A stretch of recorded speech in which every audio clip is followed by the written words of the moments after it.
Со законот за правична застапеност, албанците ќе бидат во центарот на институциите, а не на периферијата на статистиката. Велат од Вреди, откако соопштија дека во вторник законот ќе се најде на владина седница.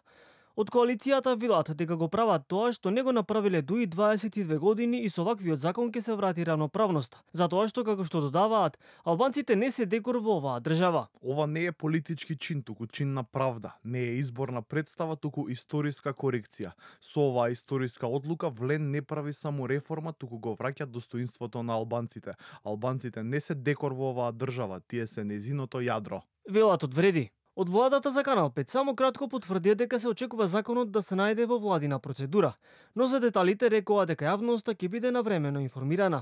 Политичкиот аналитичар Петар Арсовски вели дека е рано да се каже дали носењето на овој закон ќе значи решавање на прашањето или отворање на нов проблем. Сепак потенцира дека обврската за правична застапеност останува и во овој закон.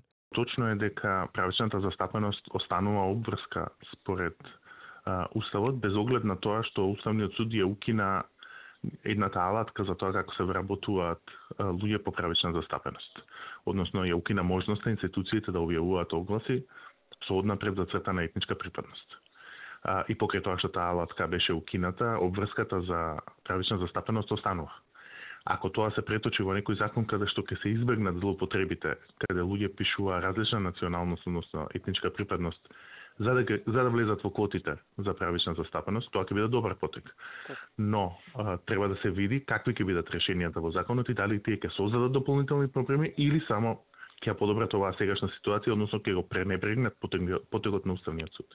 Новиот закон беше најавен уште лани во октомври, откако Уставниот суд ја укина алатката балансер, која служеше при вработување во јавната администрација со цел да има соодветна и правична застапеност на сите етнички заедници. Тогаш председателот на Уставен Дарко Костадиновски кажа дека балансерот како алатка била исцрпена и ги повредувала уставните одредби за слободно изразување на националната припадност.